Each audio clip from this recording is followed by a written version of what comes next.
Okay, I think it's started for. Let me just get everything ready.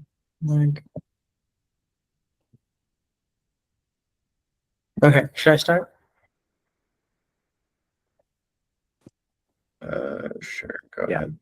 Okay. Good morning, Judge. I am the negation speaker. I'll be giving the negation constructive. Judge. Okay, my time starts now. So I'm gonna get timer.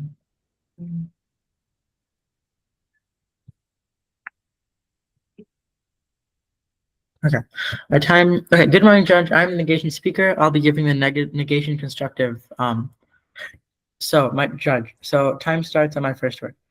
Judge, to preserve global price stability and prevent a worldwide economic collapse, I negate today's resolution.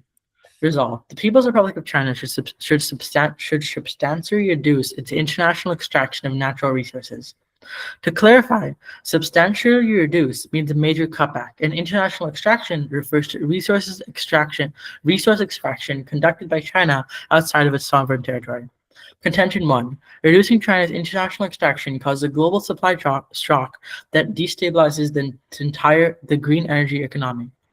China is not just another actor in global resource markets, it is the backbone of them. China is currently the leading refiner for 19 out of 20 strategic minerals, holding an average market share of roughly 70%. This dominates its most critical this dominance in most critical this dominance is most critical in rare earth elements, which are essential for electric vehicles, wind turbines, solar panels, semiconductors, and advanced electronics. As of 2024, China accounted for about 60% of global rare earth mining and over 90% of global refining capacity.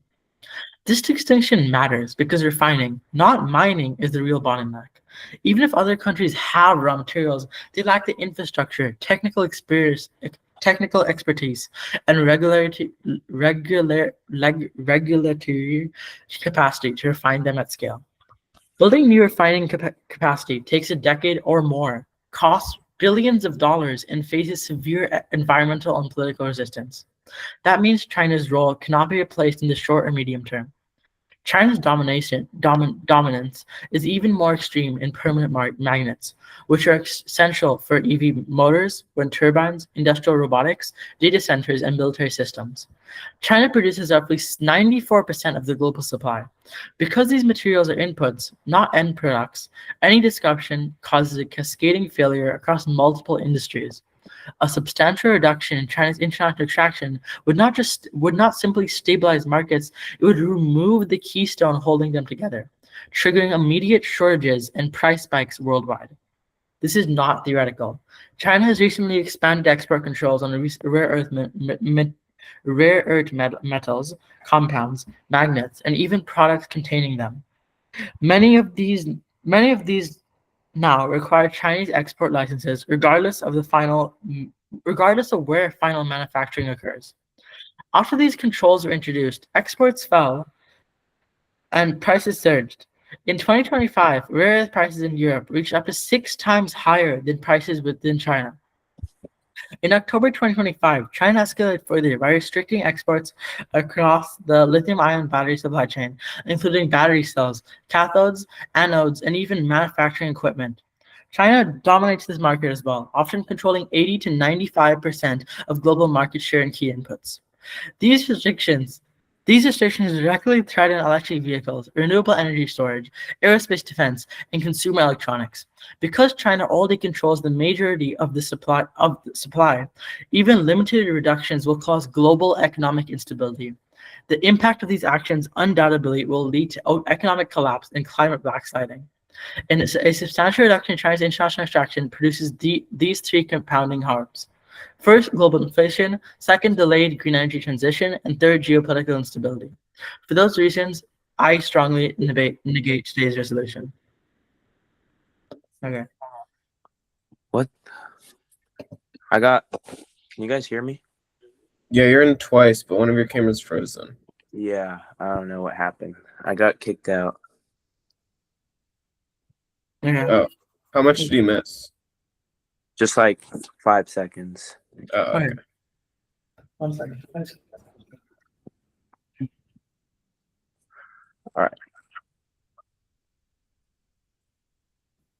Same. You ready? Or do you need prep? Yeah, I'm ready. Yeah. All right. Hi, judges. I'm going to be giving the affirmative constructive today on the topic. All right. Time starts on my first word. Today, we debate on the resolution that People's Republic of China should substantially reduce its international extraction of natural resources. Throughout my speech, I will give 3 reasons why we should affirm. China is the world's largest importer and overseas extractor of oil, minerals, timber, and rare earth materials, particularly in developing regions such as Africa, Latin America, and Southeast Asia.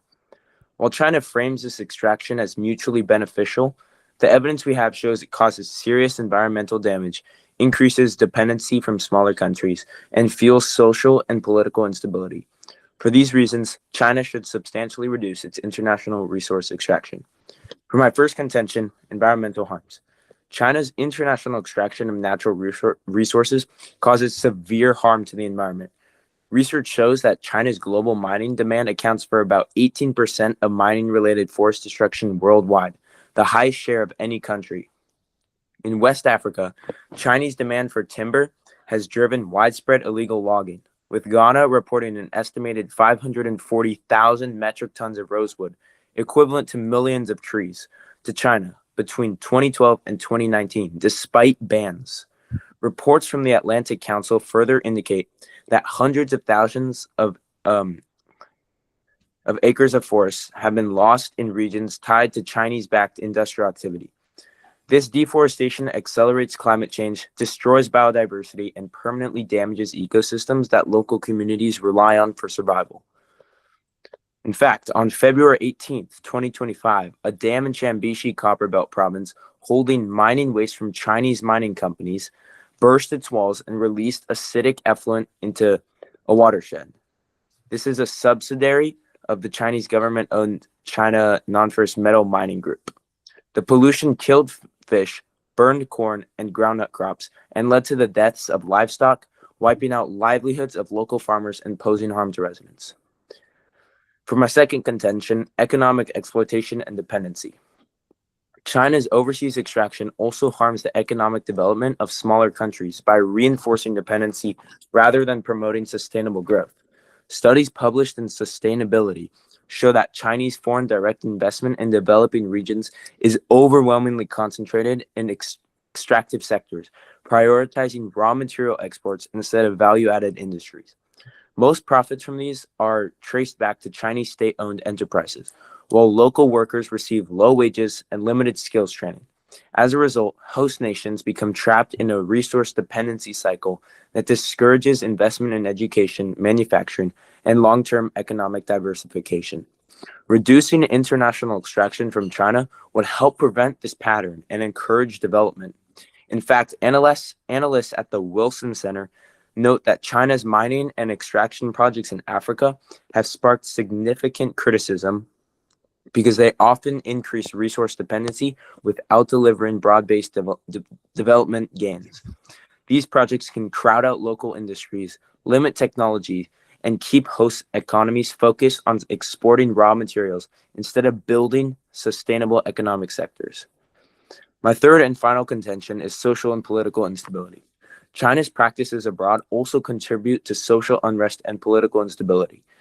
Investigations into Chinese mining operations in West Africa reveal reoccurring sequences of land displacement, water contamination, and loss of farmland, which undermine food security and provoke local resistance. The Business and Human Rights Resource Center documented over 100 allegations of human rights and environmental abuses linked to Chinese overseas mineral extraction in just a 2-year period, with the majority involving harm to local communities. These practices have sparked protests and anti-China sentiment, damaging diplomatic relations and increasing geopolitical tension. Reducing extraction would lower these conflicts and promote more stable international relationships. In conclusion, China's international extraction of natural resources causes vast environmental damage, continues to lead to economic exploitation, and fuels instability. The evidence we've shown clearly demonstrates how the harms of continued extraction outweigh its benefits. By reducing its overseas extraction, China can protect vulnerable ecosystems, support sustainable development, and contribute to a more stable global order. For these reasons, we strongly affirm the resolution. Thank you.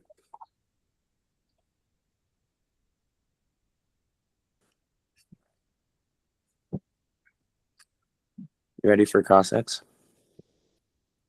Yeah, give me a minute just to prepare questions. I'll take a pen on my prep time.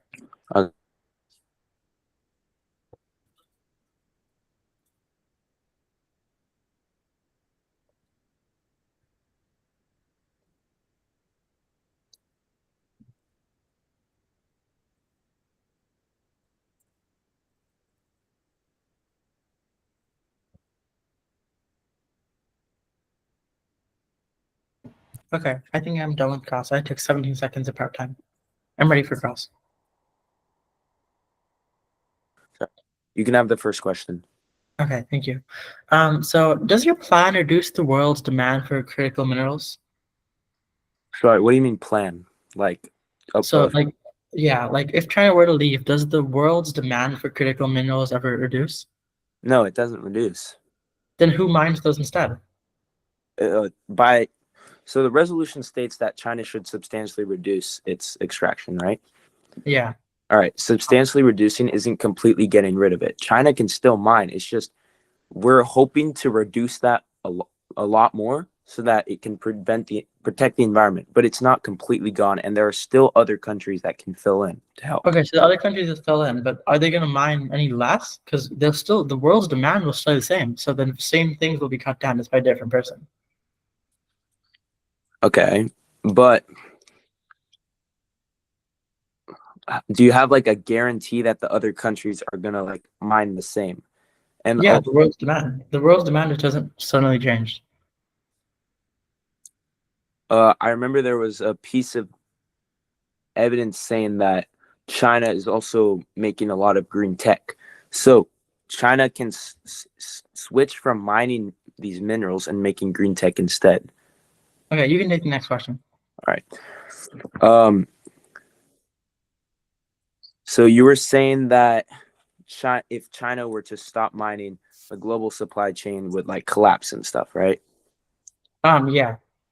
So why would the global supply chain collapse just because China stops mining? Like there are other countries that can continue mining, and it's been shown that China of all countries has like had the most substantial economic damage, meaning that the other countries don't damage the environment as much. So why would this not be better?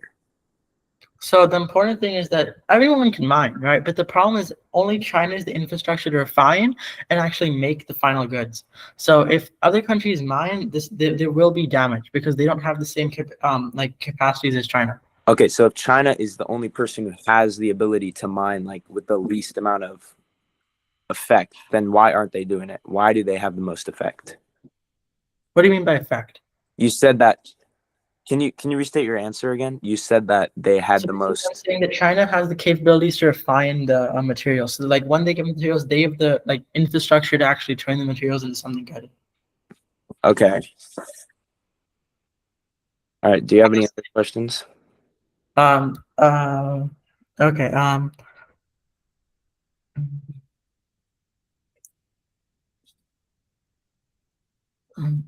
Okay. If China were to leave a mining project, who do you think would immediately replace it? What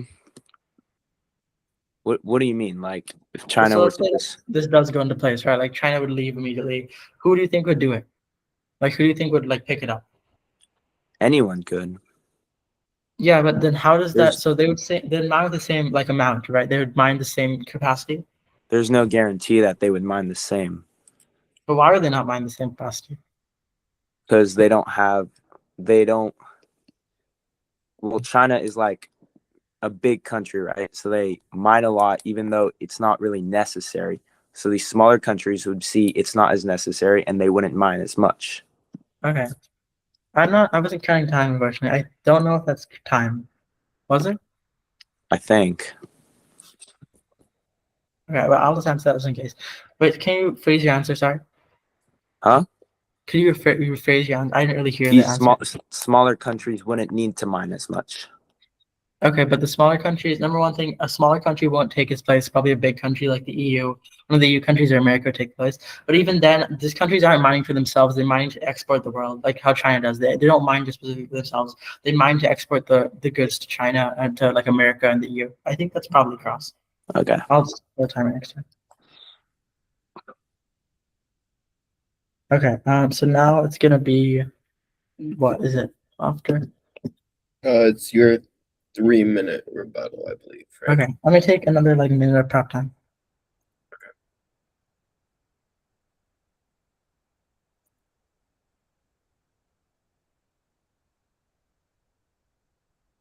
Oh, it's our 4-minute speech.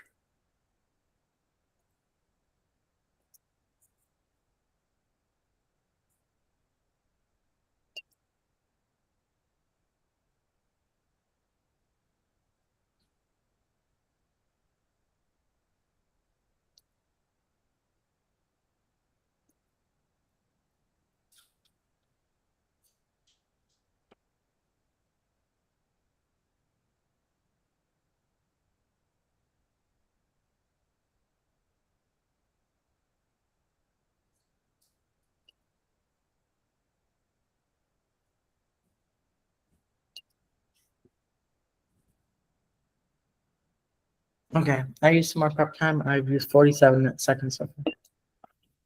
Okay, I'll begin. Okay.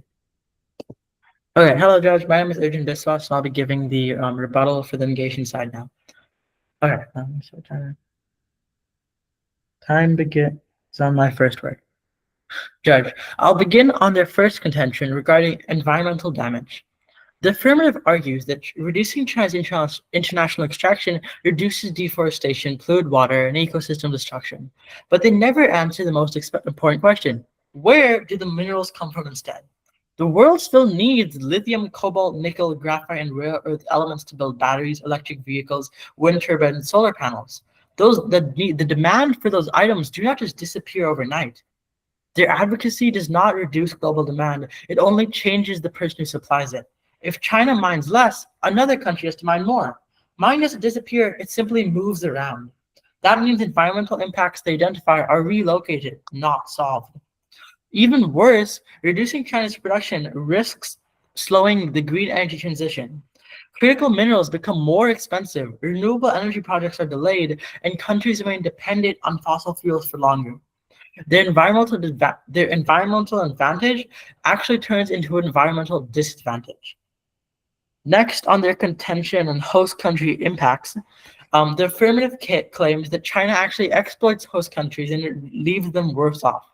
Even if you accept that criticism, the resolution never guarantees those countries become better off after China leaves.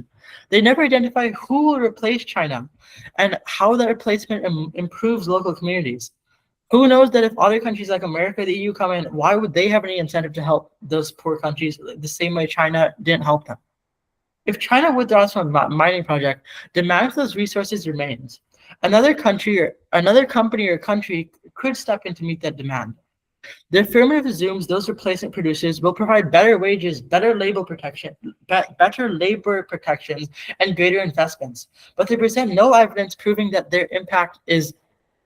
They provide no evidence for that, which proves that their impact is entirely speculative. Next, on global stability.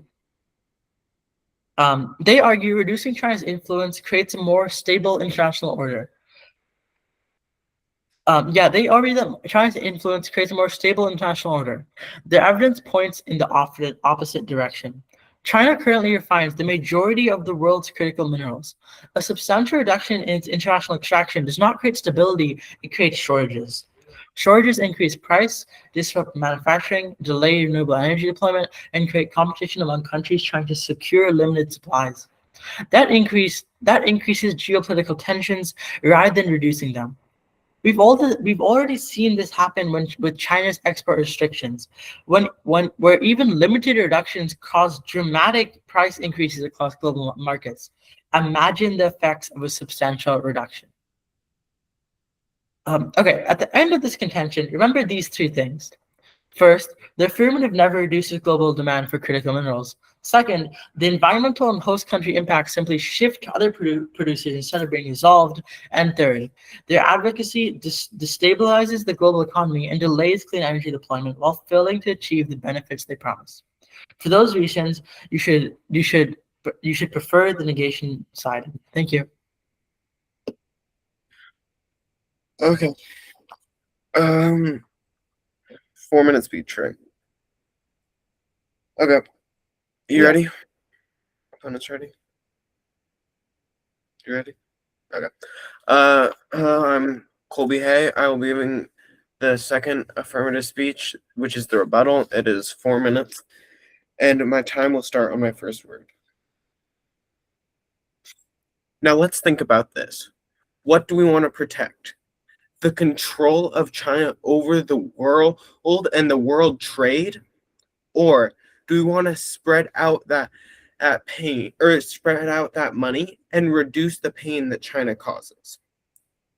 We have now, my opponent would say that we don't have any proof that it'll get better if other countries come in. But we do have proof of how bad it is right now in China, with the livelihoods of many being destroyed. In the example my partner gave of the water being contaminated, causing many livestock to die and for many livelihoods to be lost. So I believe that it will get better because they will have higher safety standards. Second, my opponent says that if we do this so quickly, the world trade will stop. But either two things will happen when they substantially reduce. Either a few countries will come in and they will not instantly repair or fully do the mining because they will have to build up because they have not had the opportunity to before, because like he said, China controls 70% of the market. So as they build up, they will also be able to build better green tech and therefore be able to improve the environment and not make it as bad of a harm. And because they will not instantly be able to, they will also be able to help the environment and or not hurt the environment as bad. Or the second world is a bunch of different countries come in, all having small mining amounts, but that also means that the market. Oh, I'll pause.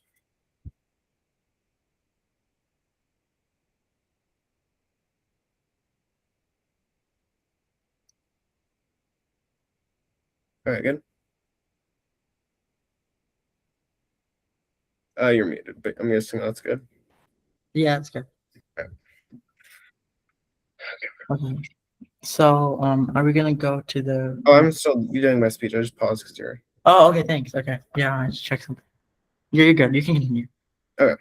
So the second world, where many small countries come in, like the native countries, and there's a much wider market, meaning that China has less control and there's less dependency because they're creating strength for their own economy, which they're able to build up. Because they are making these trades, which is so necessary. Because he said that Europe had to increase their price 6 times higher because as they could not get access from China. But if the market has more variety, then prices will be able to decrease because there are more people that are able to be bought from, meaning country relations will not have to affect the amount that you are bought your relationship with another country. Now, he says that the impacts will not change, that there will be that there won't be less mining. But again, that doesn't matter because the people coming in will not instantly be able to mine it all. They will have to build up how much they're mining slowly over time, which would mean that they would learn how to make better green tech and how to improve the environment. It's just that they have not been mining before because China controls so much of the market. And it would destroy all and it would help other countries' economy, which are dependent on China because they have been reliant so long. But if they're able to actually create their own mining and make their own economy streams from that, they would be majorly helped.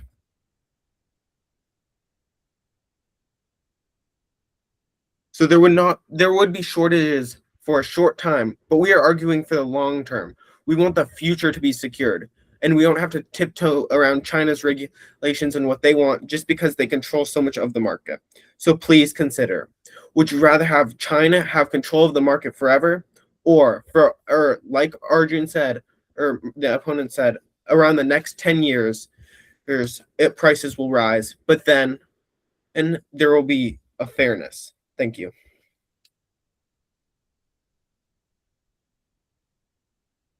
Okay, you ready for cross, or do you want? I think I'm more or less ready for cross. Okay. Um. Okay. I'll start. Okay. Can you guarantee that countries replacing China will have better safety standards? You cannot guarantee, but there is a likelihood, since we've already seen how bad China can be, especially if it's local governments. They will probably have higher safety standards. It is just a likelihood, but not an absolute guarantee, since it Uh, is.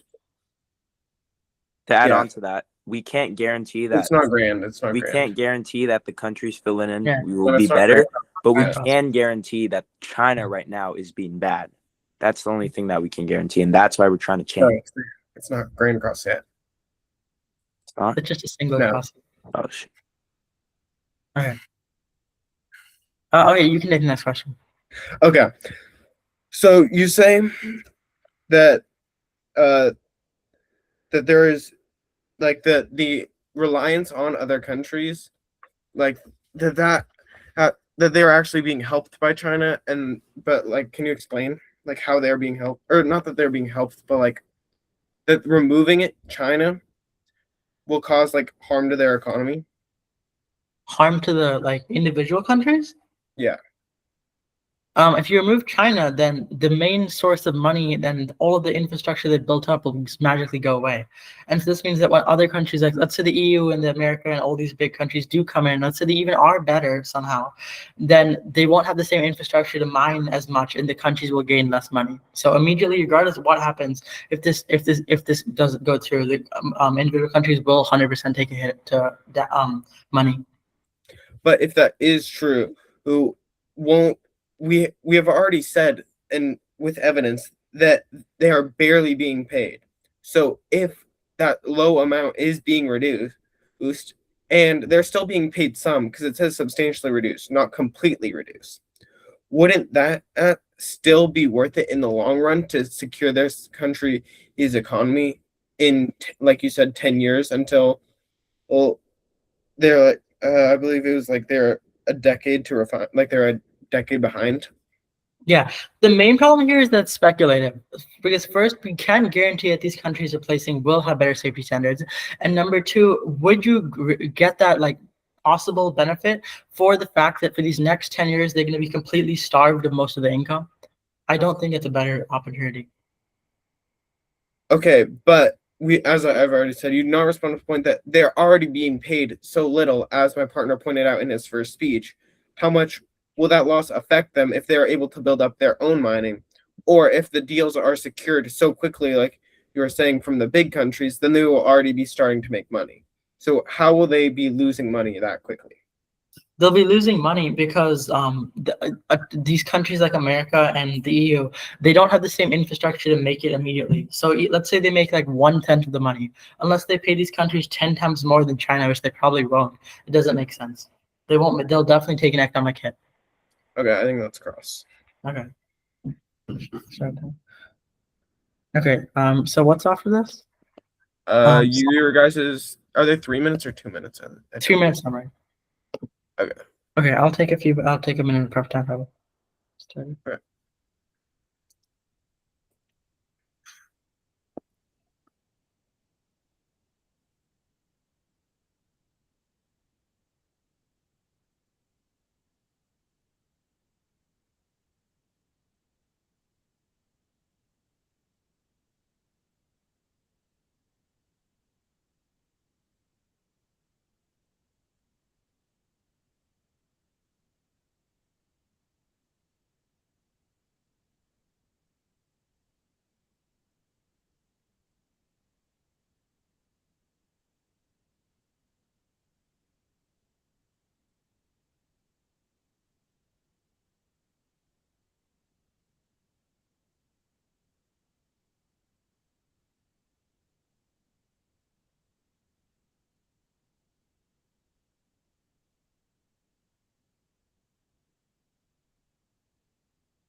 Okay, I'm ready to get my summary.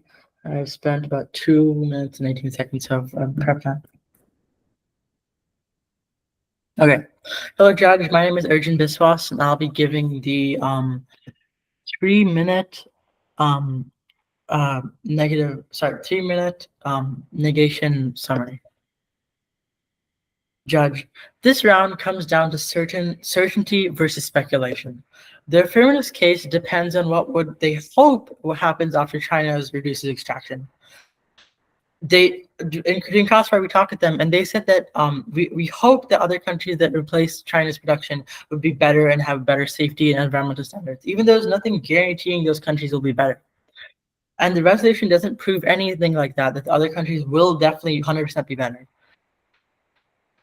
And that is not enough to take these countries' livelihoods simply away from them and 1/10 their money for certain ifs.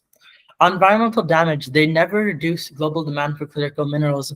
The world still needs lithium, cobalt, nickel, and rare earth elements for batteries, electric vehicles, wind turbines, and solar panels. If China mines less, someone must mine more. The case changes the producer, not their demand. So that means that their global demand argument falls. On host country impact, they assume replacement producers will treat. They assume replacement countries will treat workers better, but they never identify who the producers are or what they have, or if they have the refining capacity, which they don't, or whether they actually do have stronger labor protections. Better outcomes are speculative. Now compare that to us, the negation. China currently dominates the refining of critical minerals, not just the mining. We show that replacement cannot be built quickly.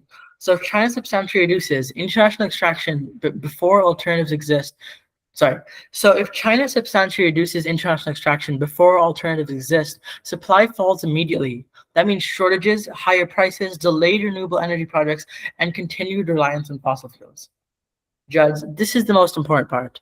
Their impacts is that maybe possibly better other countries may possibly be better for the market and for these countries possibly someday. And for that, we're putting the entire global economy in risk. And we're hurting these countries, at least as they admitted in the short term. While in our impacts, we supply disruptions and economic instability happens immediately when production falls. And so we should prefer the impact that is more probable and more immediate and supported by current market realities. And that is why we must vote negation.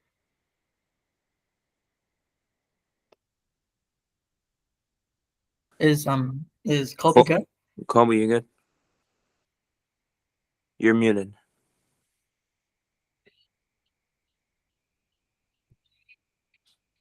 Sorry.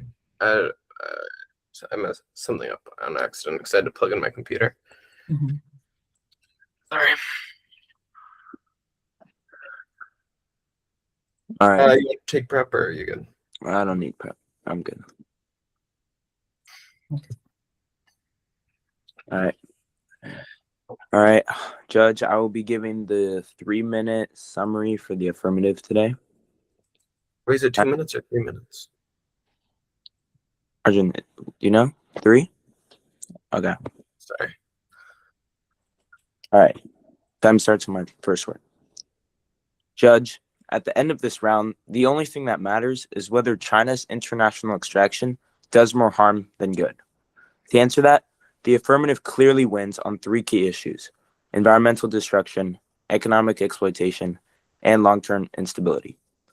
On environment, the negative never refutes the main impact. Our evidence shows that China's overseas mining and logging is the highest and most significant contribution to deforestation, water contamination, and biodiversity loss, especially in small developing regions with weak environmental protections. Even if the negative claims that other countries pollute too, that does not excuse China's actions. This impact matters most because environmental damage is irreversible. Once forests are destroyed and water sources are poisoned, communities cannot recover. On both scale and time, this is immediate and global.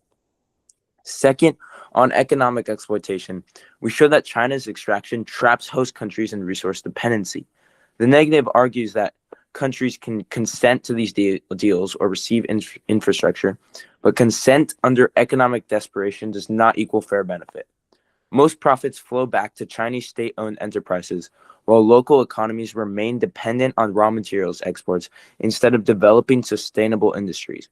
This creates long-term harm by blocking true economic growth, which definitely outweighs short-term gains.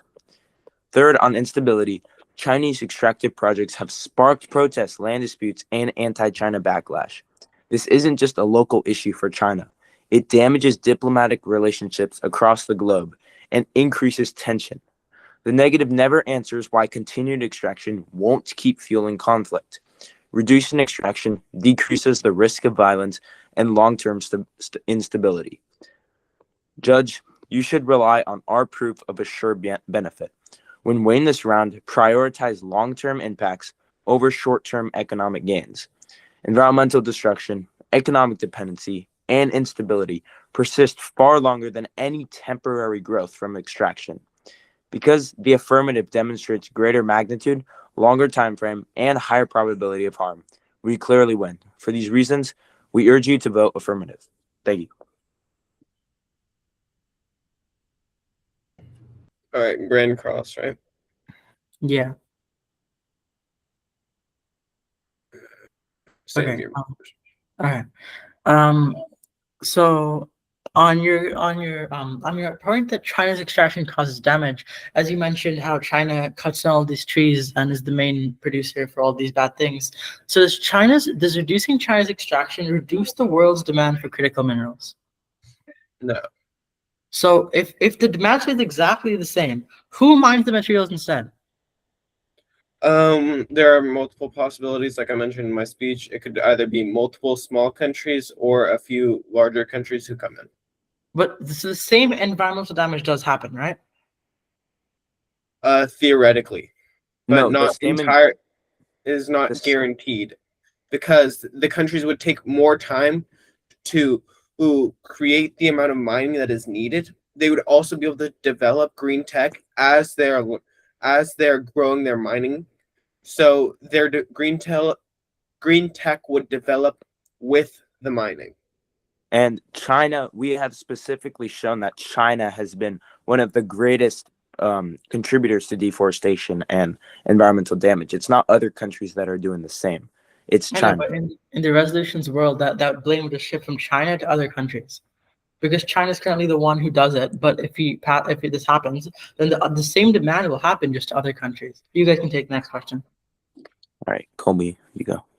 Okay, so you say that our plan is just speculation, but as you've not said how our world is any worse than yours.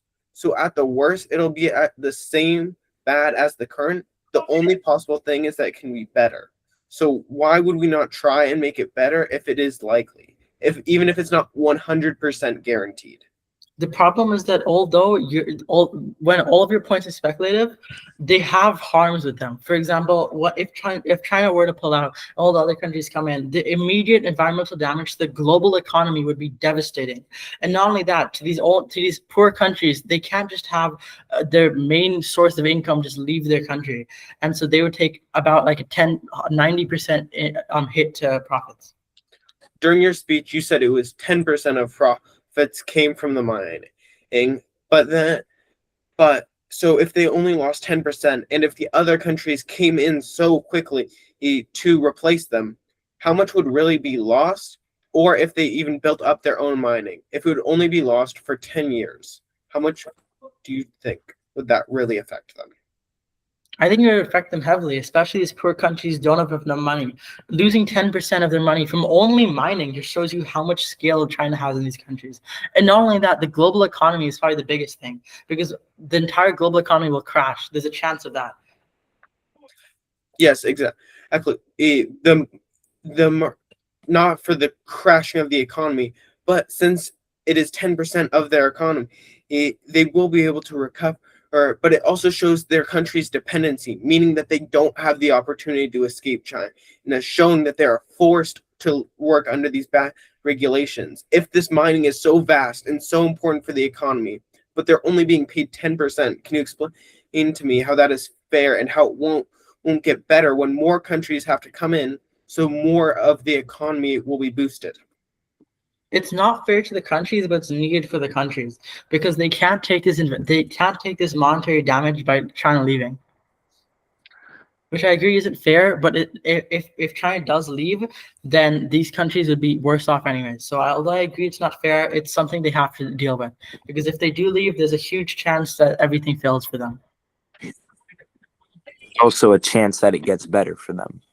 A chance that they get better, but also a huge chance that things get worse. Which in statistics, you should always take the chance that the least amount of things happen. Is that across, or do we have more? I think I have to count, but I think that may have been close. Yeah, okay, that's what. Okay, so then it's gonna be final focus. Let me use the rest of my prep time. Okay.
Okay, I think that's my time. Okay. Hello, Judge. My name is Arjun Biswas, and I'll be giving the final final focus 2 minute for the negation side. Time begins with my first word.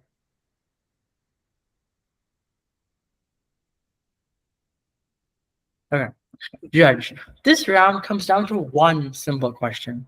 Do you vote on speculation or do you vote on certainty? The affirmative asks you to believe that China reduces international extraction, other countries will immediately step in, provide better labor protections, and protect the environment and create a more stable world. But throughout this debate, they never proved any of those claims. They remain speculation. In Crossfire, I asked them who replaced China's production, whether those countries are guaranteed to have better standard, and whether the resolution requires any of that. They couldn't answer any of those questions. The response was simply, there's a chance those countries will be better. A chance is simply not enough to carry a ballot and risk the economic livelihoods of the world. Now, let's look at our impacts. China is the backbone of the global critical mineral supply chain. It dominates refining capacity for the minerals that power batteries, electric vehicles, wind turbines, and solar panels.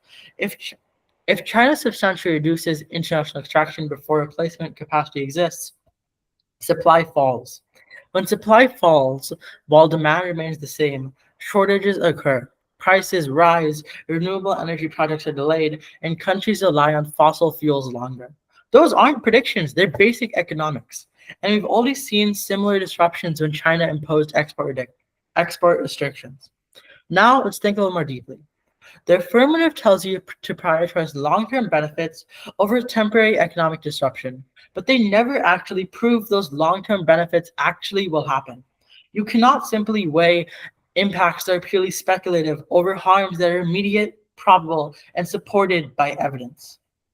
Even if there is a tiny possibility that new producers eventually improve conditions,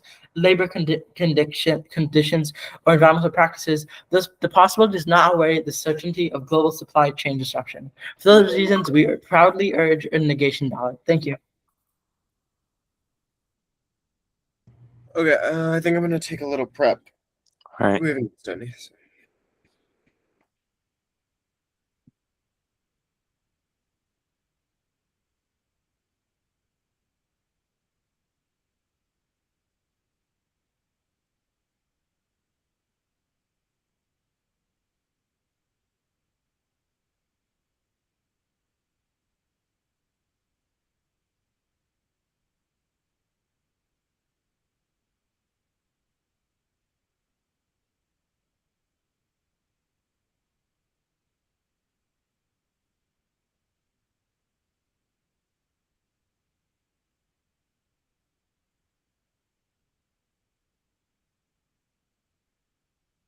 Okay, that was about 42 seconds cross or prep, I mean.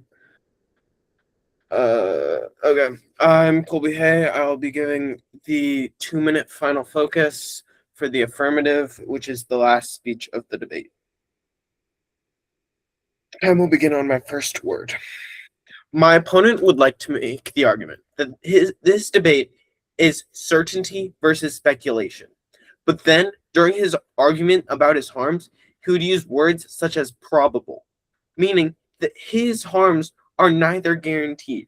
That was the exact word he used in his last speech, meaning that his harms are not guaranteed either. But we would like to believe that that it can get better because he already agreed how unfair and bad it was during the last cross-ex. He said it is unfair for the countries. So we would like to believe that it can get better, but we know that it can't get worse for them, and it won't. And he says it'll ruin economic livelihoods. But if the deal is so unfair, which you agreed with, how many economic livelihoods would it really ruin? Since the deal is so bad, it would not ruin as many lives. So let's think of these two worlds. One where China has control over these countries and the deals they have to make. And they're forced into bad deals and bad profits. Or our world, where these countries have a chance. They have the ability to grow and strengthen their economy. But while it is not 100% guaranteed, neither are their harms. Our world can be better. Their world will not get better. So, a possibility to get better, but it won't get worse or just stay the same. For me, it's a clear answer. If there's an opportunity to get better and both sides are speculating what will happen, I believe that we must always try and get better and improve the economy, and even if since there are no downsides. Thank you. Okay. All right. All right. All right, let me stop the recording. Okay.